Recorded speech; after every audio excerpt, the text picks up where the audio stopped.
In history, there are many people who just a mere mention of their name invokes great emotion in people.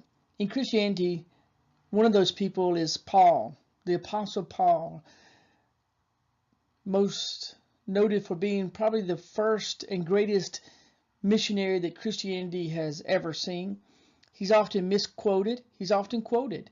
There are many times in which his theology creeps into Christianity, and people look at Paul as being many things: a great evangelist, a strong-willed man, a church planter, or a woman hater.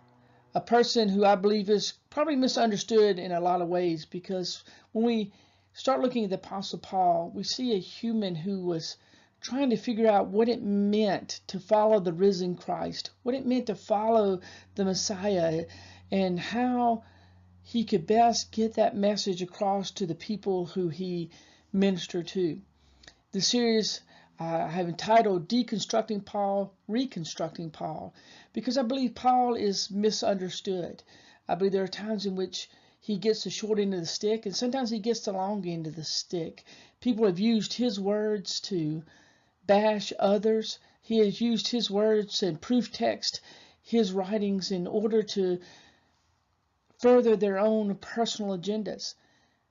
Paul is responsible for writing about half of the New Testament as we know it, and about 20% of the entire Christian scope of Scripture. So yes, we can imagine that he will be quoted and misquoted, and his views will be used to further people's agendas right and left. And the purpose of this series is for us to look at the Apostle Paul, to dig deeper into his life, into his writings, to begin to maybe deconstruct our ideas about Paul. If we've grown up in church or been around church, we most likely already have an idea of who we think this man by the name of Paul really is. But I hope by deconstructing it, we can begin to reconstruct our ideas of Paul and his teachings, looking at him in a cultural context, to look at what was going on in the world around him, not viewing his writings to the early church as happening in a vacuum, but happening as part of a changing culture, a culture that was changing faster than most any culture at any time up until that point. So I encourage you and invite you to join us on this journey as we begin to deconstruct this person that we call Paul. This is a series that is not intended to bash Paul, to diminish his writings, to diminish his ministry, to diminish what he has contributed to Christianity and to the world. But instead, it's for us to kind of look at the who, what, where, when, why, and how of Paul. What was driving him? What was his background? Where did he come from? What made him such a great speaker and writer and a church planner? What fueled his passions, and how did he go about reaching the world for Jesus Christ? There was some controversy, if you will, or some back and forth between scholars to actually when this man by the name of Saul, or as we know him, Paul, was born.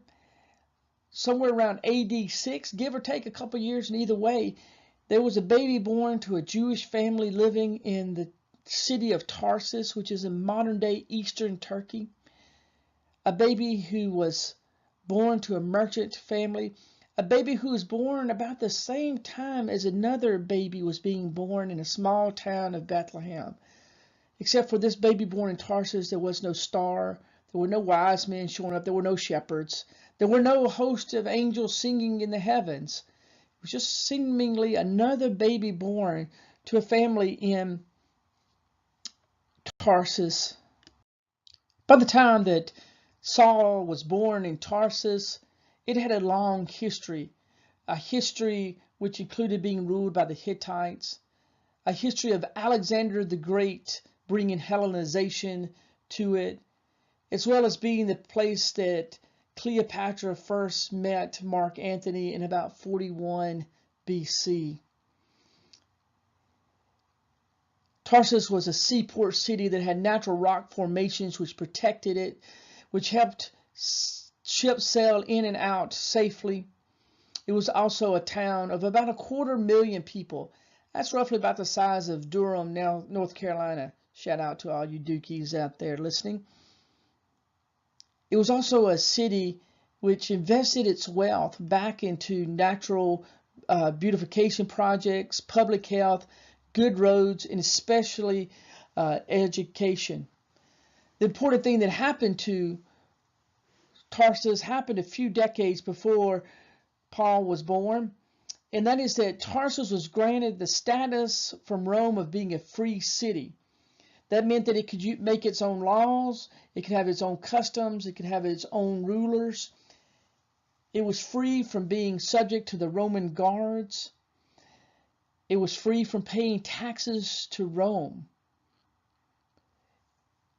Really, the major thing that happened with Tarsus being a free city is that all the people of Tarsus, those born there, the citizens of Tarsus, were considered Roman citizens with all the rights and the privileges thereof. So as you think about what you know about Tarsus, think about your own life and where you came from. How did where you came from shape who you are as an adult? How did the amenities of your town help shape you? Did you grow up in a town that had a great education? Did you grow up in a blue-collar working town? How did who you were and who your family was influence who you were and who you are as an adult? As you can see in this picture from some of the ruins of ancient Tarsus, they had for that day, very great roads, cobblestone roads, roads that were put together that helped travelers and merchants traverse the city easily to get goods in and out of the city. You can see the money that was poured back into the city was not for naught, but it helped the city become a bustling town, a wealthy town.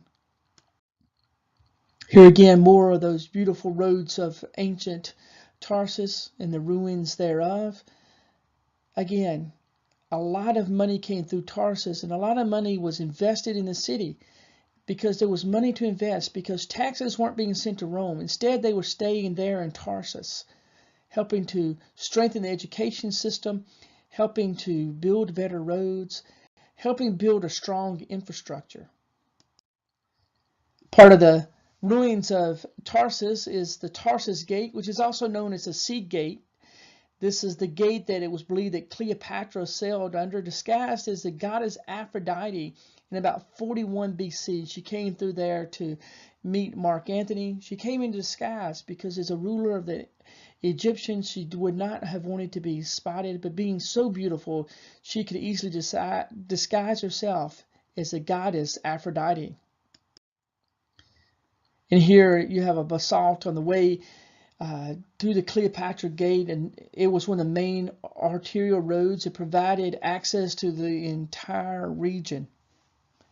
So even though Tarsus was free from paying taxes, it did not hoard the money, but instead invested it in the infrastructure, invested it a lot in education. Historian Robert Gundry says, Greco-Roman education was liberal in its scope. Slaves supervised boys in their early years by giving them their first lessons and then leading them to and from private schools until they graduated into adulthood with a great deal of ceremony. As young men, they could then attend universities at Athens, Rhodes, Tarsus, Alexandria, and other places to study philosophy, rhetoric, law, mathematics, astronomy, medicine, geography, and botany. So Tarsus was a wealthy city. Tarsus was an educated city. And as we begin to deconstruct Paul, we will begin to see how this played into his life and how his education was important to who he was. In Philippians 3:5, Paul is writing to the church in Philippi, and he says, I was circumcised when I was 8 days old. I am a pure-blooded citizen of Israel and a member of the tribe of Benjamin, a real Hebrew if there ever was one.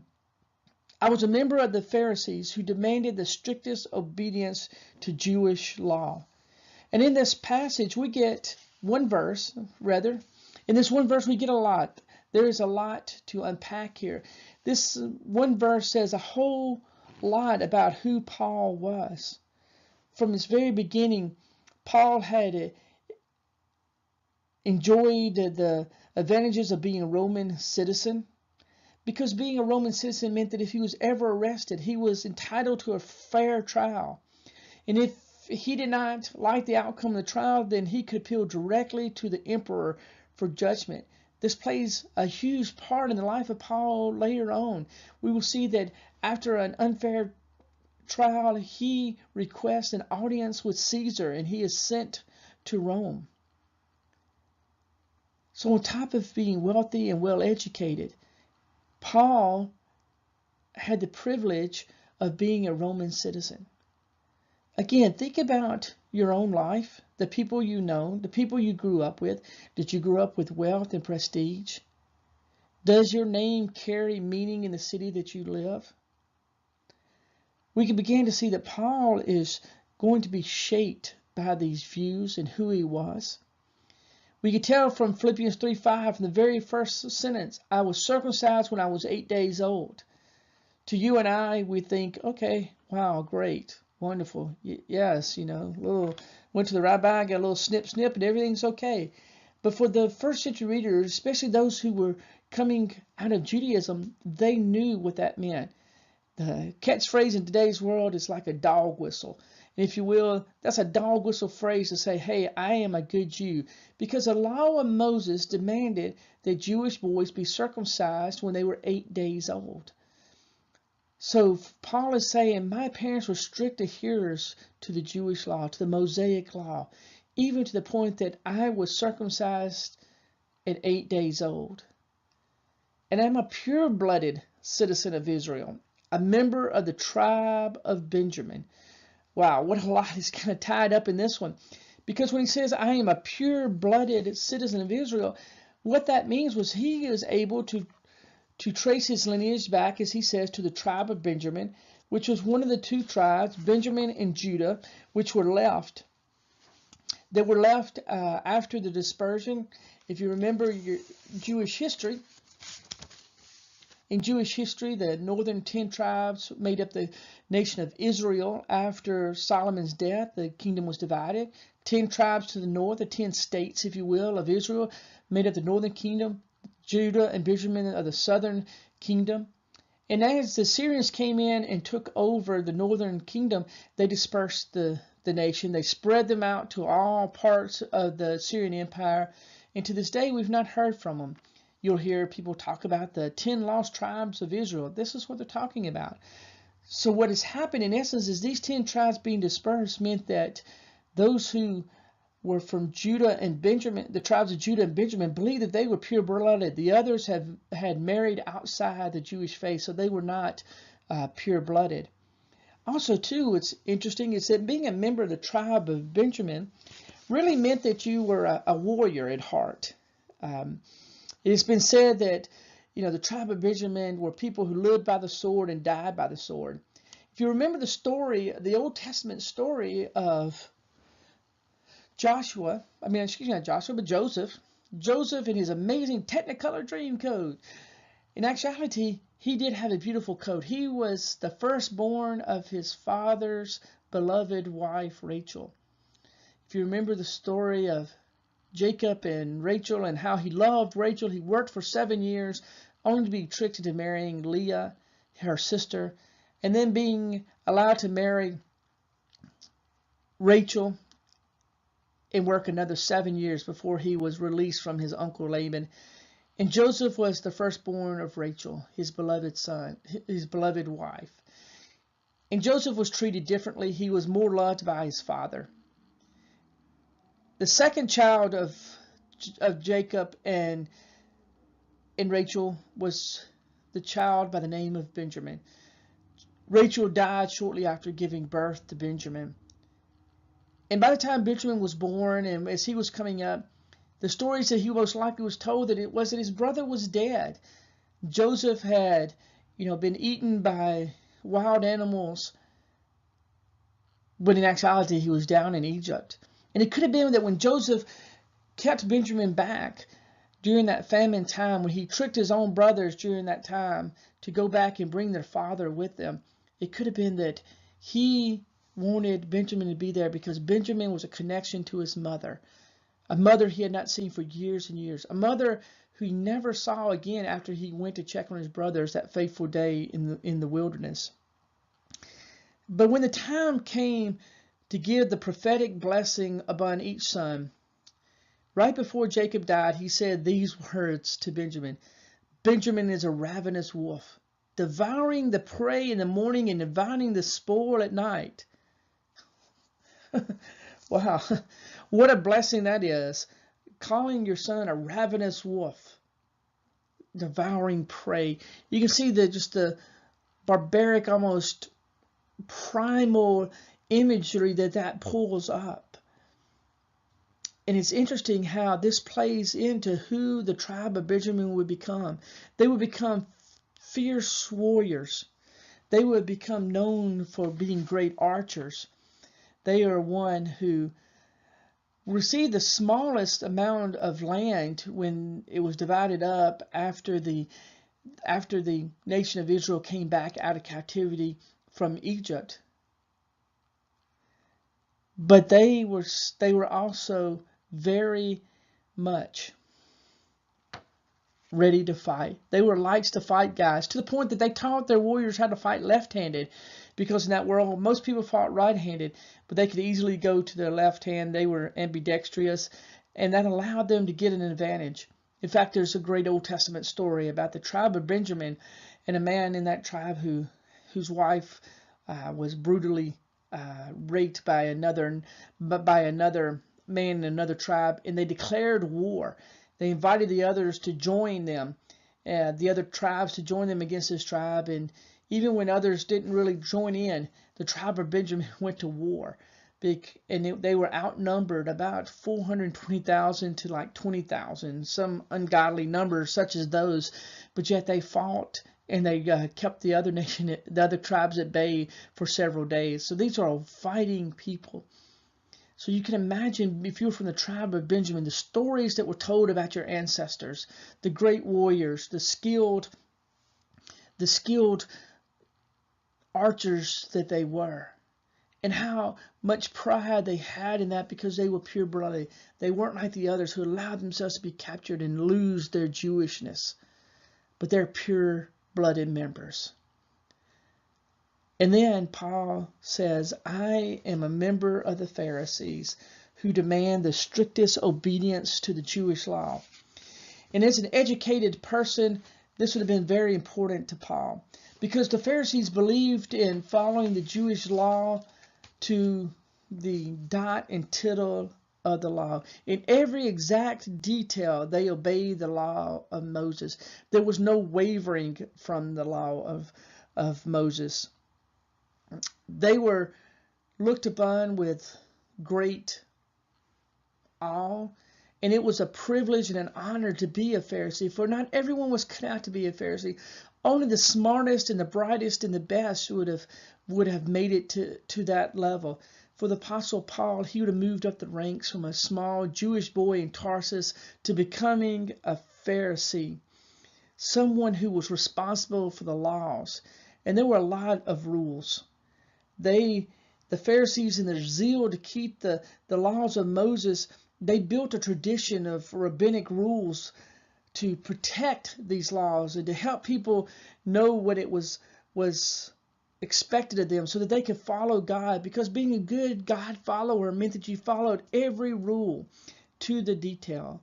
And by the time of Paul, those laws and rules were incredibly detailed.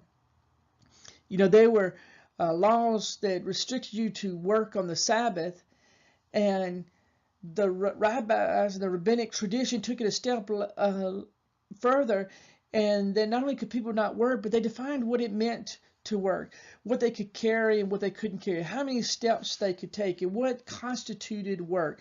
They defined the word work for the people because they did not want anyone to break the law. And because of this, what happens so many times is that people would go to the synagogues, they would go to the rabbis, they would go to try to figure out and to learn about what the laws were.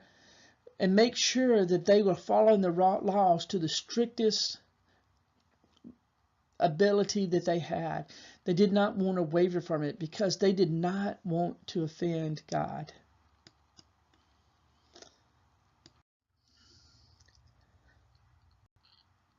The Jewish Mishnah says, at 5 years old, one is fit for the scripture.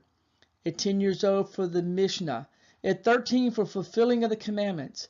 At 15 for the Talmud. And at 18 for the bride chamber. At 20 for pursuing a calling. At 30 for authority. At 40 for discernment. And at 50 for counsel. At 60 for special strength. And at 90 for bowed back. And at 100, a man is the one who's already died and passed away and ceased from this world. So we can see that following the Jewish laws was a lifelong pursuit. Only the best and the brightest were able to do it. And Paul reminded us in Philippians that he followed those rules to a T. That he was a pure-blooded Hebrew. He was from the tribe of Benjamin, a fierce warrior. He was someone who was educated, who was smart, someone who knew what it meant to be chained down by the laws and following every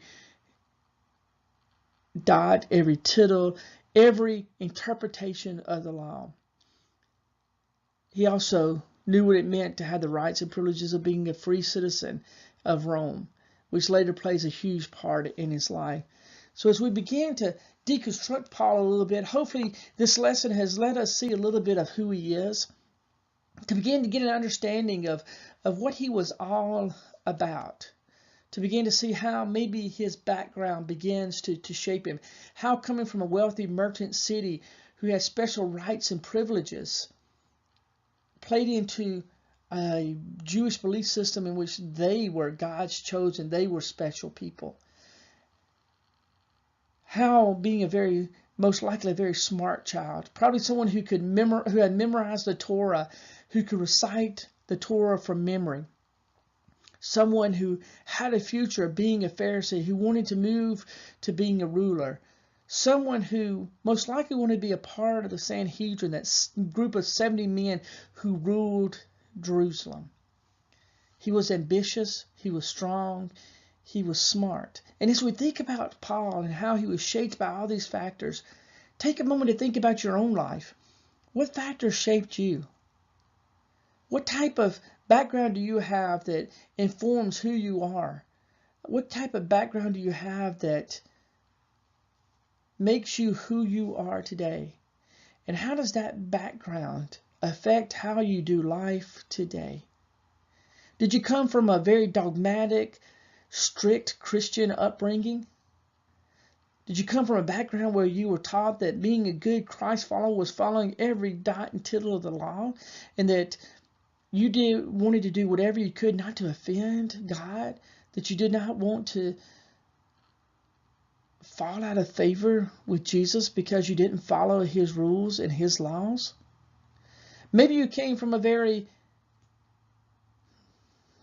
liberal type background where anything went, where life was easy and free and you did as you want. You made up your own rules.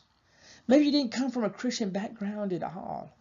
And maybe by coming to Scripture now without that Christian background, you have questions and ideas. And that shapes who you are. I believe for all of us, as we look at our lives, who we are and how we will approach Scripture, how we approach the life of Paul, and how we do life depends on who we were and where we have come from. Some of us have come from wealthy backgrounds and some of us from poor backgrounds. Some of us are well educated and some of us barely got out of school. Some of us not even had an 8th grade education. But the beauty of this is that even when we began to look at the life of Paul, we began to see that God uses each of us. God uses the smart and the wealthy, and God uses the poor and the lowly. So wherever you came from, think about your own life and how does that inform who you are today. I encourage you to Join us next week for lesson 2 of Deconstructing Paul. If you have any questions or wondering or comments or want to know more about Grace Fellowship, I would ask that you contact us through our webpage. That is gracefellowshipmebane.weebly.com. You can find us on Facebook. You can find us on Twitter. Drop us a message. We would love to hear from you. And may God bless you and keep you and watch over you as you continue to follow Christ in the great adventure that we call life.